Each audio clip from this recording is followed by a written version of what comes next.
really think about quality of viewers over quantity. Showing your film to 20 policymakers that are ready to make a change on the issue that you're trying to bring into the conversation is way more important than 200,000 people watching your film and saying, that's interesting, and then falling asleep on their couch. This is Rough Cut, your community-driven podcast on navigating the art and practice of nonfiction video storytelling from all of your friends at the Video Consortium.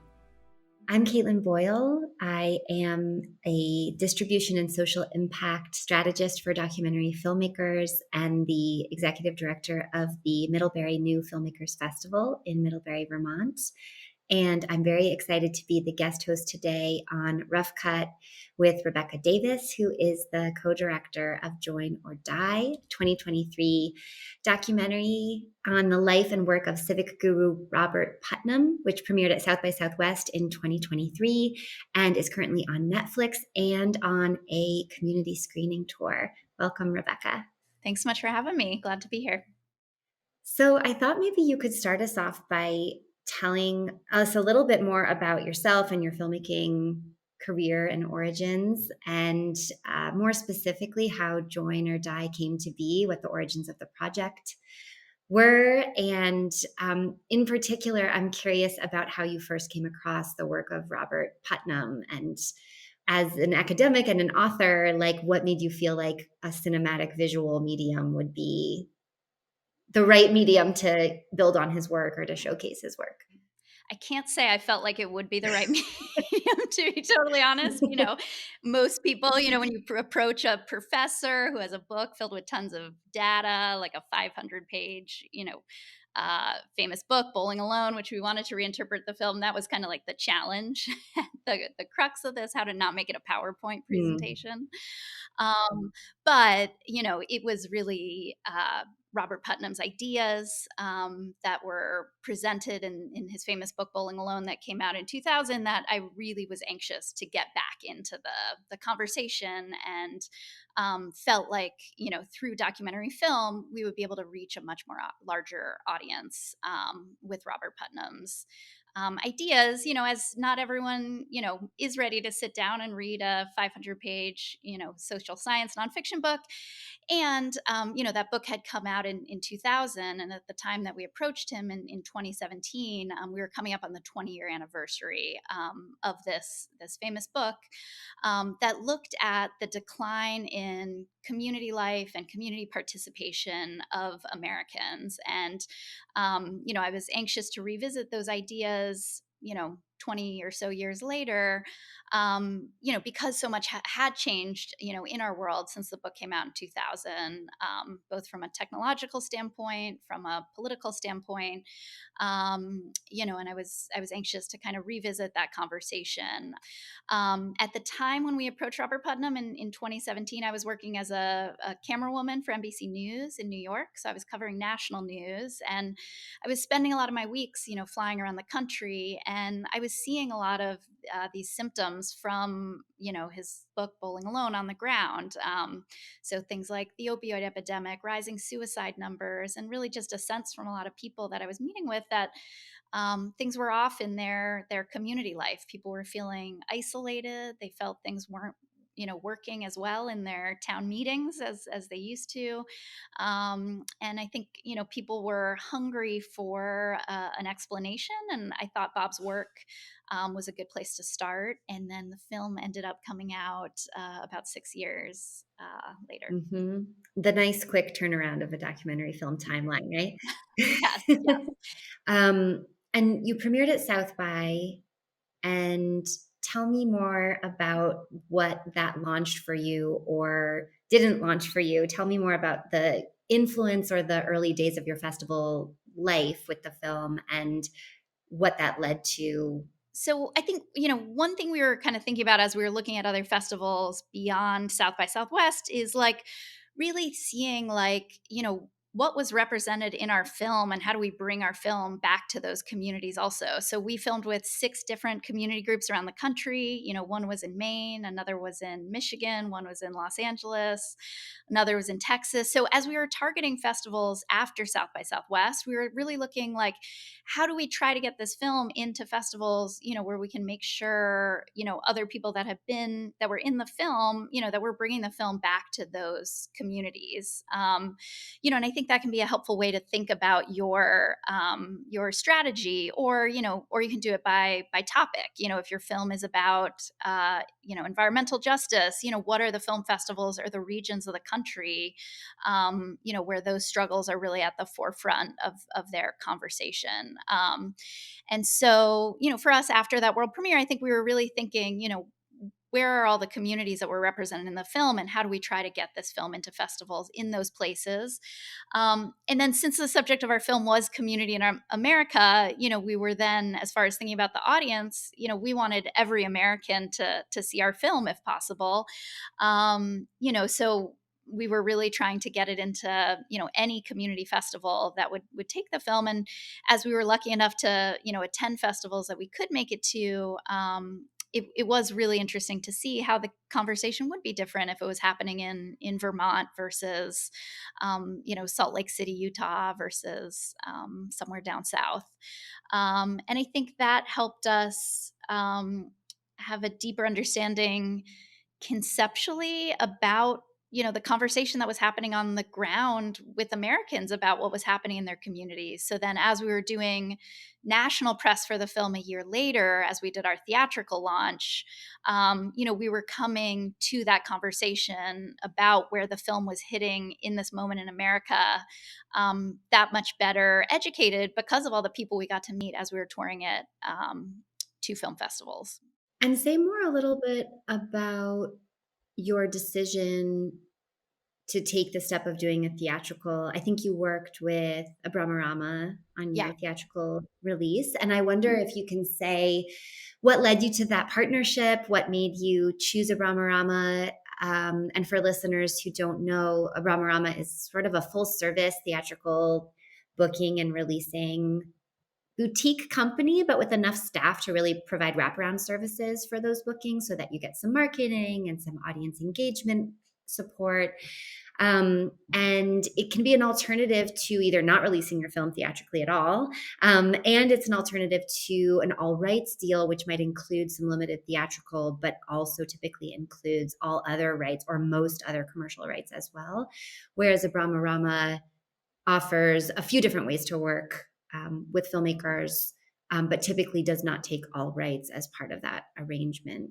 Yeah, so the film premiered in March 2023 at South by Southwest. We spent a lot of 2023 and into the start of 24 just in the kind of film festival circuit and starting to kind of get our community screening tour up and running. We did decide to do a theatrical release of the film with a 1-week run in New York City, and then with some selected theaters in Los Angeles. And that was July 2024. So almost a year after the film had already been out on the festival circuit. And we wanted to do that, for 2 reasons. One, in order to, and all of this I learned, I think in the process of doing it, I didn't realize this heading into it, but we wanted to, try to apply to the Oscars and have a campaign with that. And one of those requirements to Oscar qualify is having a week-long run in certain markets. So we were able to qualify to submit to the Oscars, and I think we were one of like 170 or so documentary films that submitted this year. So Abramarama helped us get that week-long run in New York, and really just shepherded us through that process because we weren't sure how to navigate. Filmmakers can go straight to independent theater bookers and try to book their film, but I think what having a theatrical distributor really helps is with the relationships that they already have built in, especially if you're trying to get into a market like New York. Those theaters are booked up pretty far in advance and can be competitive to get into. So having someone to kind of handhold through that that process. Was really helpful with the Brahmarama. And then they also brought on a press team for us because I think that was the second goal. One was, have an Oscar qualifying theatrical release, and then really use this theatrical release as a press event to kind of bring a new news peg as we headed into our Netflix release, which at that point we knew would be in October of that year. And so we wanted to kind of create some buzz around the theatrical release, be able to write to film reviewers, at the New York Times or other national press and say, hey, this film is going to be in theaters. You can go check it out.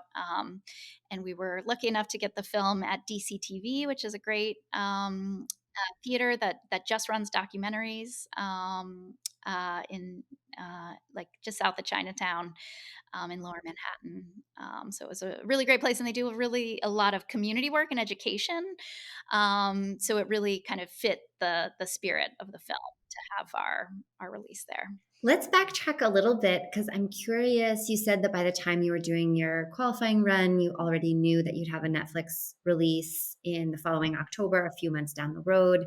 Backtrack a little bit back into, let's say, late 2023 when you've been on the film festival circuit for, 7 or 8 months, 9 months at that point. What were your options that you were looking at that stage, pre-securing the Abramarama theatrical and the Netflix deal? What were the options that you were looking at? What were you considering? And I'm curious also whether you did end up working with a sales agent after your festival release, or if you made those sales or those attempted sales on your own coming off the festival circuit. Yeah, so we did not end up securing distribution officially, I don't think, until January 2024. So, at that point, we did have to proceed. We were almost a year out of our festival release, and so we did really mentally have to proceed as if, this film might not get picked up by a major distributor. And how do we make sure, it's still getting out there? Like, are we going to release this on YouTube or some other way that we could kind of independently get it out to folks? We knew, I think, pretty early, even before we were hitting the festival run, that the community tour and conversations around the film and trying to use the film as an organizing tool was going to be a big part of the rollout. So then into late 2023, as we were touring film festivals, we really started ramping up our community screening tour and, started getting the film in front of communities to host community screenings. And we wanted to hold back a little bit before we self-released it because we liked the fact that it was the only way you could see it at the time in fall 2023 was if you got people together. We didn't put a number on that. We said you can get 2 or more people together, but get a group together and email us and you can host a community screening of the film. We just wanted people, watching it together. But I do think on a roadmap, had we not gotten distribution, we were gonna, consider getting it out either on YouTube.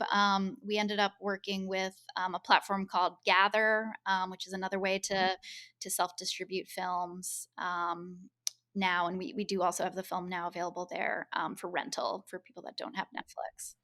And the Netflix deal, how did you approach that and how did that come to fruition? Yeah, so we did end up, around the festival, there was a big push to try to get a sales agent. We did not. We continued pursuing kind of the film festival route and did end up getting an agent who helped us secure that deal. We ended up working with Roco Films, who also does educational distribution and has a long history of doing that work, but does some sales work on the side. But one thing that we did negotiate with them that I, always like to encourage other filmmakers as they're kind of going over distribution deals is we were not going to distribute the film if it meant shutting down our educational tour. And at that point, we were doing probably 2 or 3 community screenings a week, and we've kind of continued at that pace since. And so it was really important to us in that contract with Netflix that they would get the streaming rights, but we would maintain the rights to do public performances of the films. And tell me how difficult or not difficult that was. That's something that I often counsel filmmakers to do, is to hold back those non-theatrical rights or public performance rights or educational rights, depending on how they're termed in the contract. And my experience is that often it's not too difficult of a negotiation because that's not area of rights exploitation that the streamers are going to pursue anyway. But it is boilerplate typically for it to be a right that is acquired as part of the sale. So I'm curious how that negotiation went in your case, and if you have tips for filmmakers who are looking at a similar contract and trying to figure out, can we customize this and how much leverage do we have to do that? Yeah, I mean, I think that's where it really helped in making sure we had an agent that was aligned with this being an important part of it. But, I would say if you aren't, reading your contracts closely, that is something that could easily slip by, because it's, probably 4 or 5 lines in a very long contract. So I would, encourage filmmakers, to really look at, not only, are you carving out the ability to host your film in public screenings, but also like, what are the regions that the contract is taking, because we ended up doing a contract that was US, UK, Australia, and Canada, so English speaking markets. So that also meant, our film is now open for us to do sales for international after, and we've kind of started to look into those as well. So just I think another thing to be looking out, are they getting, worldwide, or, is this a chance to also find another place where you can keep maintaining, more control as the film is going out, and a chance to sell it, in another market. And then tell me how your impact and community engagement work was evolving in this same period. So, in a fairly concentrated period of time, you're securing a relationship with Roku, you're negotiating a Netflix deal, you're starting to think about international sales and carving those out for future exploitation. You are planning for a theatrical release and an Oscar qualifying run. You're doing community screenings this whole time, all along the way in the background. And presumably, maybe the tail end of your festival screenings are happening. How much were you thinking about impact planning or impact producing as like an umbrella strategy? And how much were you just like rolling with the audience engagement and the audience response you had and booking events organically? Or was there a mix between those two? Definitely when we were in production on the film, I think I underestimated just how much time would need to be committed to actually, you know, getting the film out on the back end. And it really has been a full-time job for my brother and I. But I think just how much time it takes to do the impact side of the work, I think is a good thing for filmmakers to be thinking about. And if you want to really be, having someone working on that full time, for me, it has meant that I haven't hopped right onto my next film or to another film right away, so that I could be working on this full time. And if you are someone who wants to be hopping right onto your next film, and you just love being out in the field all the time, and not fielding emails and phone calls about an MP4 file that you're shipping around the country.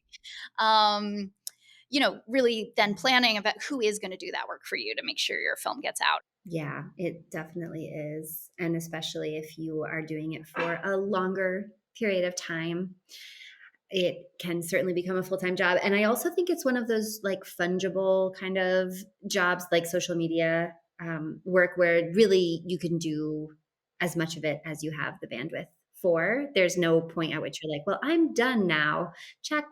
And even with community outreach and engagement, where you might have a finite amount of incoming, sort of inbound requests, you can always do more cultivation and more outreach and more engagement with prospective partners and follow up with people who have had good experiences to try to learn from their experiences and parlay those into other experiences. I mean, there's just kind of an endless amount of ongoing work that a film team could do. Yeah, and on the positive side of that, even, despite it being a lot of work, there, if it was just administrative stuff and there was nothing beyond that, I don't think I would have stayed on it full time this long. I think the good side of being this involved and being this directly involved and not having an impact producer, as a layer between me and the communities that are hosting, is it's meant, we've done about 350 community screenings over the last 2 years, and it's meant I'm meeting one on one with, a parent that started like, a new moms group during the pandemic when they were feeling, isolated in Portland, Oregon, and wanted to find a way to connect with other mothers, or a knitting club or a book club or a Rotary club that's been struggling with membership but wants to double down on those efforts. So I'm having amazing conversations with really cool Americans that are turning around the trends that I was trying to bring into the conversation with our film. And so to have that opportunity to now be directly in conversation with people turning around those trends, they're doing the hard work on the ground. Me and our team, we were just running around with cameras and editing something. And to get to see people using the work that you made as a tool to do the much harder work of community building, or whatever the work is that your film is asking people to engage in, um, has been really fulfilling. And I think particularly for me too, coming from previously working as a news producer, as I know, a fair amount of people in the video consortium community came up similarly. And even if you're someone who's hopped from kind of production to production, you don't always get that opportunity to hear how people are engaging with your work, like for good and for bad. I'm always critiques welcome also. And it's fun to hear people that are, which they are always at every Q&A telling me what I missed in the film, telling me, what they think I could have spent more time on. And just hearing also just personal stories that it brings up for people. I think in the newsroom, I was always just on to the next story right away. And other than, reading the comment section, which we're always told to avoid online, we really didn't get as much of a sense for how communities were engaging with the work we were making. So that part's been really fulfilling. Yeah, there's nothing like that, I think, especially in the sort of atomized distribution and broader media landscape that we all are sort of unwitting, participants in. I think it's actually really special to be able to talk directly with your audiences. Yeah, I mean, and our film is a little particular in that our film is about community and community building, but I think this really is a frame that any independent filmmaker, can really should be seeing themselves as a community builder, and that the work they're doing, is a tool for community building. So finally, I'm curious about how you budgeted for your distribution. And there's a few parts to that question. One is, as much as you're comfortable sharing specifics, those are welcome. But even in broad terms, I'm curious how much of your film's public life, let's say from your festival premiere onward to today, you budgeted for in advance, and how much of that budget raise had to happen as a second phase once you were done with production. And I'm curious also how that process has surprised you, what you've learned from it, and maybe what you would do differently a second time around, or what you would caution or counsel other filmmakers to do, given what you've learned in this experience. Yeah, so I imagine a fair amount of independent filmmakers are in a similar boat. It was hard just getting the money to finish the film. I think we spent our last $5 in our budget account, to buy the flight to South by Southwest, to attend our film festival. So that took us, right up, I think, to the last dollar of our production budget is just getting to that first world premiere, and then we were out of money. So we had not budgeted for, promotion and distribution beyond just that first film festival. And, it does really add up. So it's a good thing for filmmakers really to be thinking about from the first day, even just the film festival applications themselves. We applied to most of our film festivals through Film Freeway, which is kind of the website that brings all the film festivals into one place. But, at 40, 70, $100 a pop, I think we probably applied to 300 film festivals through that portal. So just the applying to film festivals costs a lot. And so late in 2023, we did do a second round of fundraising after we secured the Netflix deal.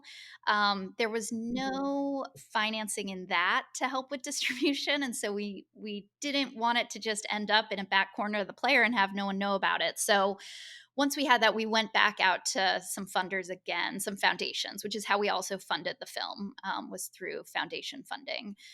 So we went back out to foundations to do a second round of fundraising to help us prep the film for a theatrical tour, which we, knew we would need to kind of help raise the profile of the film so that when it was going on Netflix, would have gotten some national press kind of at that point. And then as far as kind of streams of revenue with the tour, we do charge screening fees. So that is kind of what's helping keep me on the film, full time right now. And I have one part-time tour manager that's helping us out, part-time with kind of social media and correspondence. And those can be priced at, I think, whatever you feel is kind of fair for the film and the audience that is playing it, whether it's a corporate audience where you might charge a little bit higher of a screening fee if they can afford that versus a lot of our screenings are happening at public libraries, so we charge screening fees that are going to be on a sliding scale to if it's going to be 25 people in a room versus 300 people at a conference center. We price our screening fees at about $10 a ticket. Even though we aren't ticketing, it's a flat fee, and we just base them on audience size. But we always tell groups, if you have any issue, just let us know, and we'll kind of work with your budget. And I think that's kind of for every filmmaker to kind of feel out as far as what makes sense for those screening fees with the audience that you're trying to reach, and then how much money you need to, if you are staying on full time, support yourself.